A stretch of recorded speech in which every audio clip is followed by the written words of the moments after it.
What's up guys, I'm Andy from 1A Auto. In this video, I'm going to show you how to replace the upper radiator hose on this 2001 BMW 325Xi. If you need this part or other parts for your vehicle, click the link in the description and head over to 1aauto.com. With the trunk open, over on the right side or the passenger side, there should be a cover that goes right here. This vehicle doesn't have one, but you're going to want to remove that cover. Battery is located right here.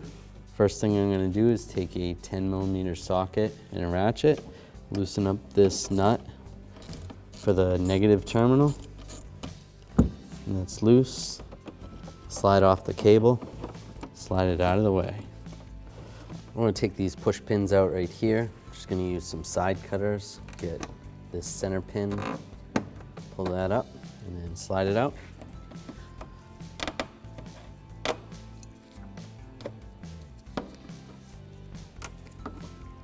Be careful not to cut it.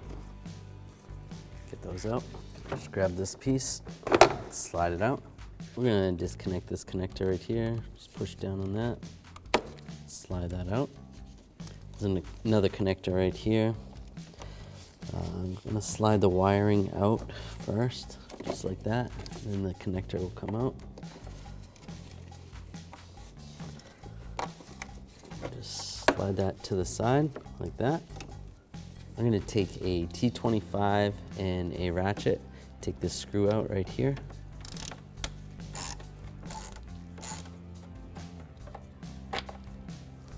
Just going to use this trim tool from 1aauto.com. Take this push clip out.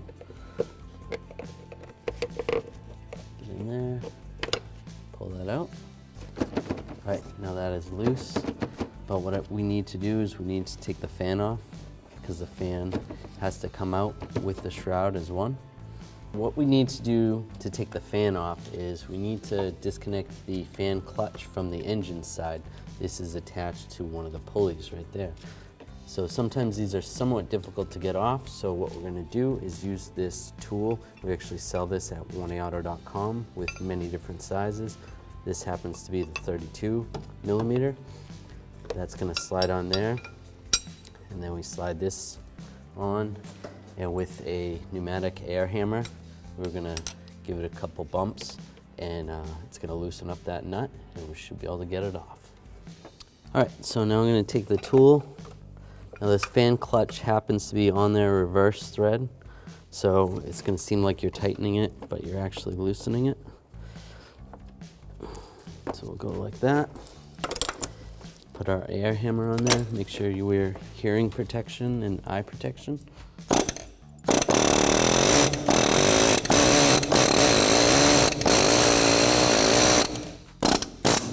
All right, so that's loose. Took a little bit of effort, but I got it. Now you can slide the tool off. I'll just move it a little bit. There we go. And you should be able to just spin it off like that. You might need the tool once in a while, or you could use a wrench that fits 32mm wrench. All right, now I'm just going to keep loosening this up. Be careful, you don't want the fan to fall. You don't want it to smash into the radiator, especially if you're going to reuse the radiator. If you're replacing it, it's not a big deal. So as I get closer to the end, I'll just move the fan and just grab the blade. And there we go. Now I can slide this right up, just like that. Just gonna disconnect this connector to the mass airflow sensor, push down on this tab, wiggle it out. Take a straight blade screwdriver, loosen up this clamp right here. Should be good. You can push that snorkel off right there. And there's all these clips holding the top of the airbox off. I'm just going to take the top off. And this last one over here, it's kind of tricky to get to. Pull the dipstick out of the way.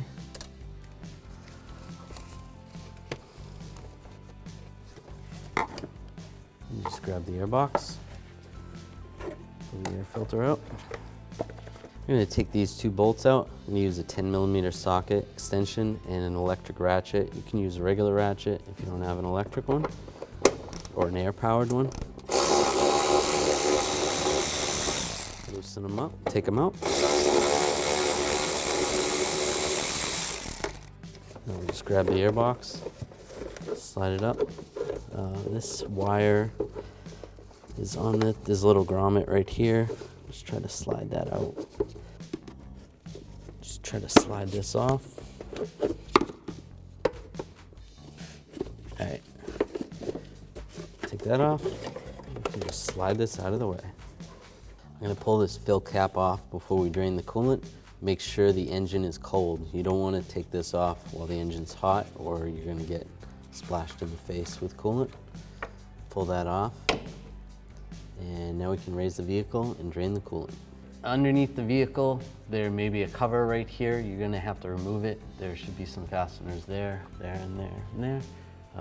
And then also back there. This vehicle doesn't have it, so we're just gonna start right here. I need to loosen up this drain right here. This radiator is not the original radiator, so I believe you're gonna have a different size socket to use if you have the OEM radiator. For this one, it's a 22mm socket. I'm gonna use an extension and a ratchet. Loosen this up. Make sure you put a drain bucket underneath. Just gonna remove this.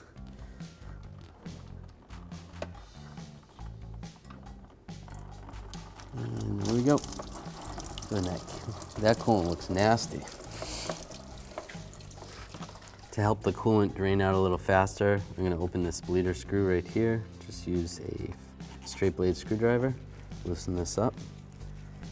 All right, now we wanna remove this side from the radiator. I'm just gonna take a straight blade screwdriver, slide up under this retaining clip right there, and then there's also one right here. Just like that. I can just grab this hose and just wiggle it a little bit.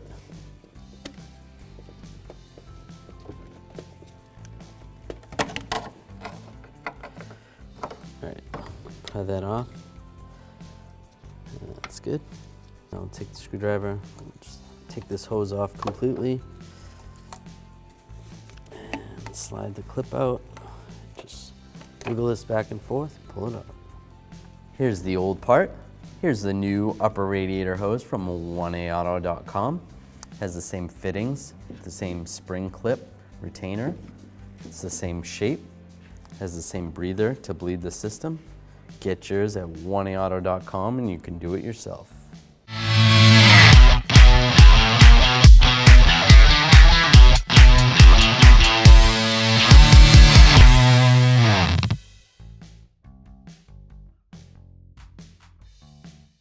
Take this pipe, this upper hose, just line that up right there, lock it in place, and then over here, line this up over here, and just wiggle it a little bit. Lock that in place, make sure this reservoir is locked in too. That's good. So these have to go on together. Just slide this in position.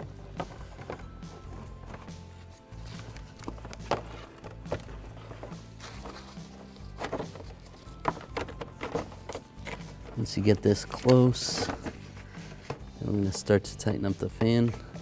Now these fan blades are, the fan clutch is reverse thread.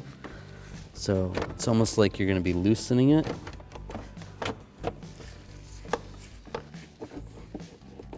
There's really no easy way to do this. Just do it carefully. Once you get it started, it's a little bit easier. Make sure the fan shroud is in properly.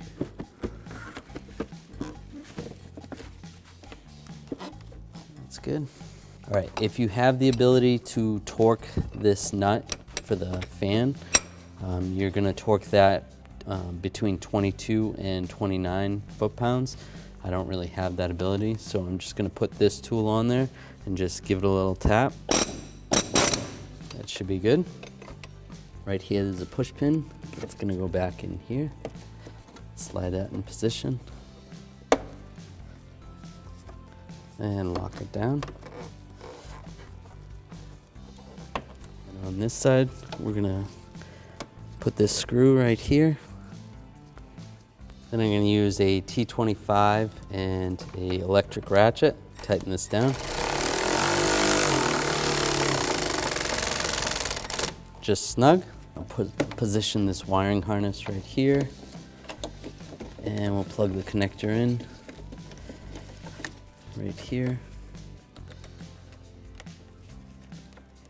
Lock that in place.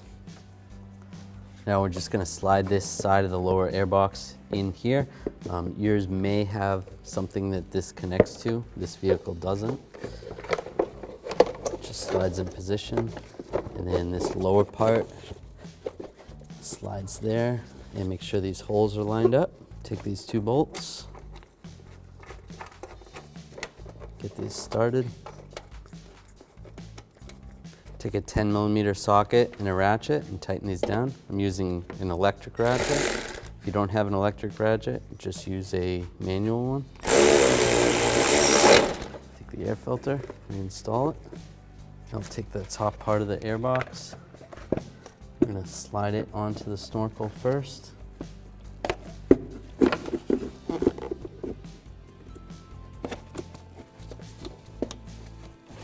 Just like that.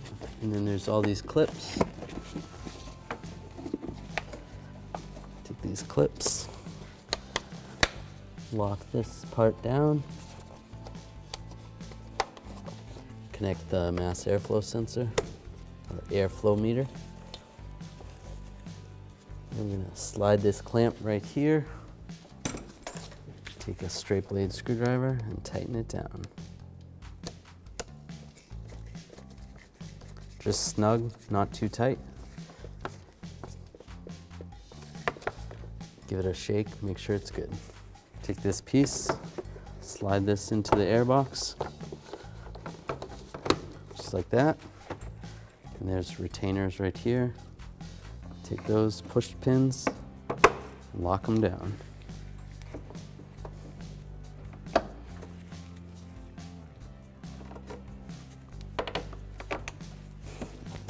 Then we can take the negative side, connect the negative side. Take the same 10mm socket and ratchet, tighten it up. That's good. At this point, if you had that cover, you're gonna wanna put the cover back where it goes. When adding the coolant, we're gonna use a funnel, and you wanna make sure you add the appropriate type of coolant. You can check your owner's manual. There is BMW specific coolant. Generally it's blue coolant. So we're gonna fill up the reservoir. We're gonna take this bleeder screw out. Just use a straight blade screwdriver or a Phillips head. Just move that funnel. You could probably just loosen this up a little bit, or you can take it all the way out. Just like that, set it aside.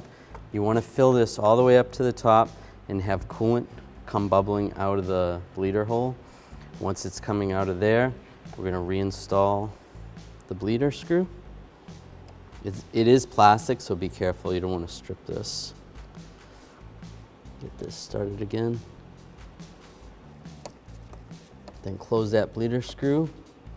And then you're gonna adjust the level in here. Now there is a little dipstick in here. When this is full, this is gonna be all the way at the top. Now you can check it right here. It shows where the min and the max is, so you wanna adjust that accordingly. You can add coolant or take out coolant. You can use like a turkey baster or some type of fluid pump to suck the fluid out. Then you wanna let it run. You wanna leave the heat on. When you leave the heat on, if you don't have heat, you're gonna wanna crack this open a little bit and just make sure you get some of the coolant out. It's probably a good idea to shut the engine off, let it cool down, and readjust your coolant. When you're done, when the fluid level's at the appropriate level, take the cap, put it back on. Make sure you monitor your temp gauge while you're running the vehicle. If you run the vehicle for about 10 minutes, the temp gauge should go right in the middle there. If it starts going to the red, shut the vehicle off and start over. Bleed the system again. Thanks for watching. Visit 1aauto.com for quality auto parts shipped to your door, the place for DIY auto repair. And if you enjoyed this video, please click the subscribe button.